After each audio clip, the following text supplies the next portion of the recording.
We're back here on News Talk 580 WTCM with the Weekend Journal, talking about roads a bit ago. There's a way to do it. We can do it. Just got to put pencil to paper and make it happen. All right, let's talk about things that are happening in the state. This happened this week.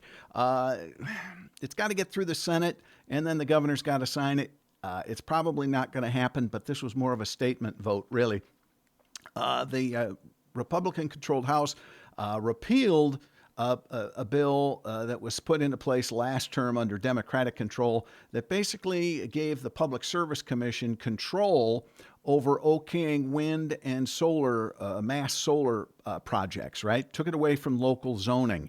And the Democrats were all in favor of it. This time around, it was party line vote. All Democrats in the House voted against it. Republicans voted for it. It's got to go to the Senate now, where it will probably die. But the point is, it's saying, look, we've got to let locals have control over this sort of thing, especially when you think about it this way. The vast majority of that Democrat, there's only one Democrat north of the knuckles, really, and she voted against it. But point being is, those Southern Democrats, they live in Warren and Taylor and Ann Arbor. There's no place for a solar array. They don't care.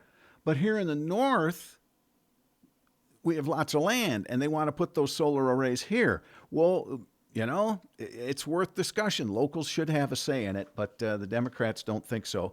The odds of that passing the Senate, slim and none, and Slim just left town. All right, this is a quick one I'll throw in there. The State Officers Compensation Committee unanimously passed a list that says the legislature, the governor, the Supreme Court justices, Secretary of State, Attorney General should get a 25% pay raise. House Speaker Matt Hall said, no, we will not be raising our own pay. Personally, I think they do need a raise. The last raise the legislature got, I believe, was in 2002. And they took a pay cut in 2008 because of the whole downturn thing. Anyway, the point is, at least 1% every 2 years, something like that. I just think it's fair, but I know everybody, they don't deserve a raise. They're no good bums. Well, I tell you what, that's a 7-day-a-week job if you're doing it right. State DNR budget calls for motorists to have to pay for a state park pass. Now, this is one where the governor wants to get more money to the DNR for state parks. Well, this particular idea in the budget says, right now, if you want a state park pass, it's an opt-in. Yes, I want a state park pass for my car. Boop. Yes, I want in. It's $14. They want you got to opt out, meaning it's an automatic bill. Now, what they're saying is, if you were to just do the opt-in, opt-out kind of thing and at $14, what they want to do now is say it's $10 for everybody, whether you use it or not. We're lowering it $4, but everybody's paying $10 with that money going to the state parks. It's in budget discussions. We'll see. I'm not a fan of making people pay for something they don't want or don't use. Initially, when the opt-in thing went in, there was good response, but it has slipped over the years. Let's see here. What else? Oh, speaking of which, there's a new rule that says later this year, our power bills are going to go up a little bit. Starting in September, the charge known as the Low Income Energy Assistance Funding Factor will rise from 87 cents to $1.25 monthly. That money will then be put into a pot to help low-income folks or folks that are in trouble pay for their heating bills. They think they can raise $75 million. Snow day forgiveness for the 12 counties that got whacked by Mother Nature. They had testimony. Camp Cavit's bill is moving its way through. I remember when we had similar situations like this, people drag their feet, and our school districts need to know, are we going to have to make up days here? Do we have to start scheduling it well into June? So I hope the legislature gets off the schneid and gets that done for our northern school districts. Staying on that topic, John Roth, representative, has a bill that would say in those 12 counties under the emergency management stuff, they would get up to a $5,000 tax credit to help them pay for generators and lost food and clearing a land and that sort of thing, because those are expenses that those homeowners are going to have. He says, hey, the state needs to help them. I think he's right. All right, love him or hate him, Donald Trump was in the state this week hugging the governor. Can you believe it? Yeah, and he announced the F-15 Eagle fighter jets coming to Selfridge. That is huge. As the warthogs are being phased out, you don't want to mothball an air base. Having those planes come in, the governor, again, I think by showing up, shaking a hand, it's what you're supposed to do. As I say, if you don't like somebody in politics, you don't have to forget what's happened in the past, but you have to move on. So we'll see. Let's see here. Hey, I'm going to pass on that just because we're tight on time today. This one I thought was a good one, too. Michigan's government, the agencies that oversee the state buildings, were asked by the Detroit News through Freedom of Information to say, what's your return rate? How many people are in state-run buildings and government buildings? They refused it, saying that it was a security issue. People don't need to know who works where.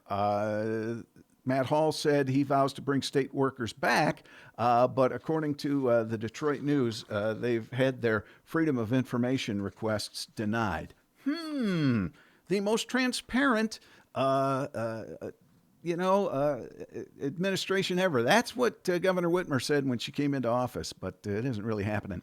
All right, this is one of the dumbest things to take place to two of the least likable people. Humble opinion. Representative Julie Brixey has an assigned parking spot in the deck, which all representatives and senators do. Representative Matt Maddock supposedly parked into her spot, so she goes out and saran wraps it, then comes back onto the House floor, says she's got to introduce a school group, but then picks on Maddock and so on and so forth. So she has lost her parking spot in the convenient parking deck. They gave her one, but it's a farther walk.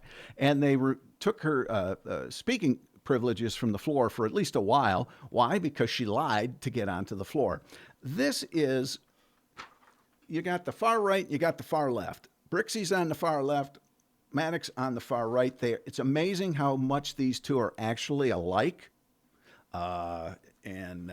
Anyway, I'll just leave it at that. We'll pass on that one. Sanctuary cities revenue. There is a bill package that says, look, if you're a sanctuary city, you're not going to get any revenue sharing and that sort of thing. That, of course, is contentious. A lot of folks not happy with that, but we'll see. There's been a couple of stories here in the North. One in the North, one just a week or so ago, where illegals have done some pretty nasty sexual kind of things, and they got here illegally. And do we really want to protect those people and shield them? I don't know. It's a discussion, obviously, that's been going on and will continue to go on. And I think it's foolish if you're here illegally. So that takes me back. I don't have it in front of me, but there's been discussion about the Ambassador Bridge. Some folks, especially folks who are of foreign descent, make a wrong turn. They get onto the bridge, and now they're going to turn around. They can't. And the Customs and Border Patrol people pull them over, find out that they're either questionable or illegal or whatever, and they detain them. On one hand, I say, okay, that makes sense. They're here illegally. They can't document. The problem I see, though, is there is a difference between an MS-13 gang member and a woman with her kids who's here illegally that got caught up in this. You don't necessarily treat them exactly the same way. And some of these just folk that got caught, they're kept in a room for days on end. They just disappear. We have to have, I'm not saying they don't get punished. I'm not saying anything, but how you treat them, we have to remember everybody's a little different. We have to try and treat everybody humanely, in my opinion. Call me crazy. Let's see here. How much time we got? All right, we're rolling. Okay. Okay. Oh, so I a couple weeks ago we talked about the Secretary of State. The campaign finance website was called Mertz, and it was a piece of junk, 100 years old. It was a mess.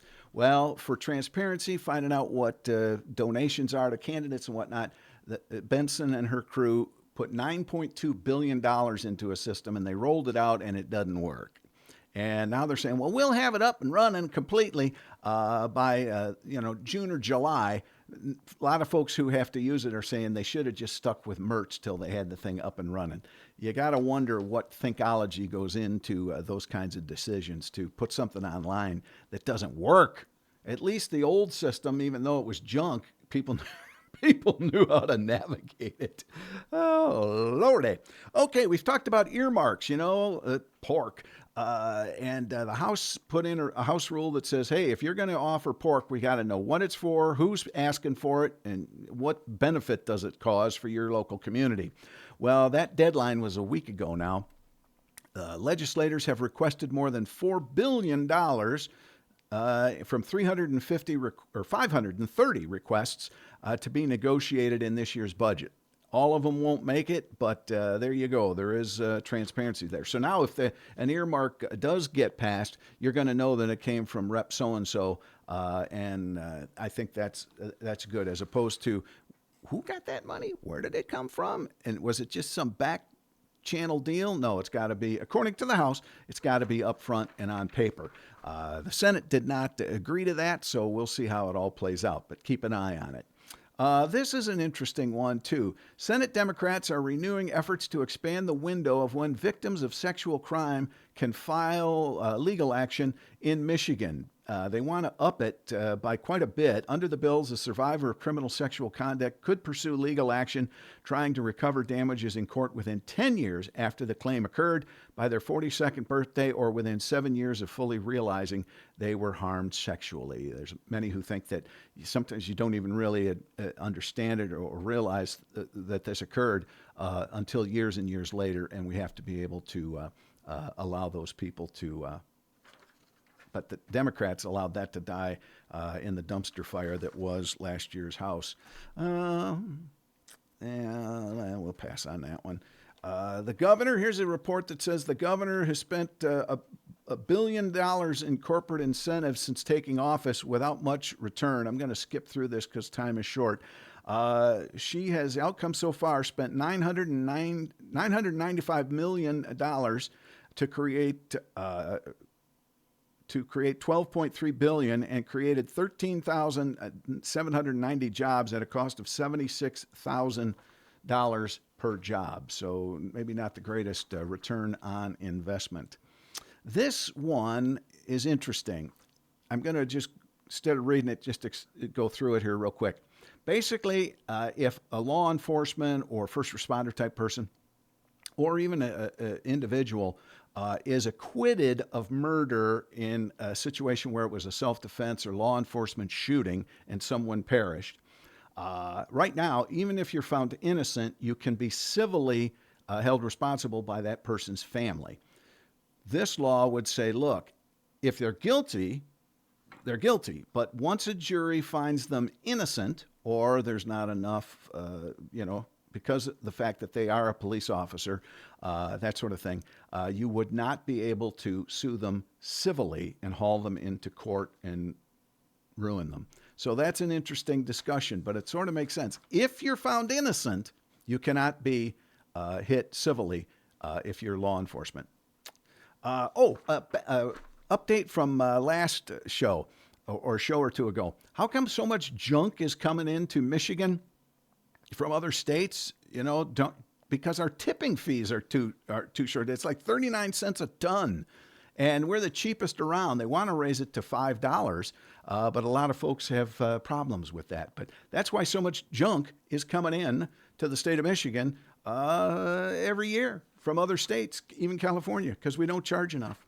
All right, that's it for what's going on in Lansing this week. Stick around. Coming up, we're going to talk about something from NMC, Northwestern Michigan College, their marine technology program. It's new and it's pretty cool, and we're going to talk about it coming up on the Weekend Journal. So keep it tuned right here to AM 580 WTCM.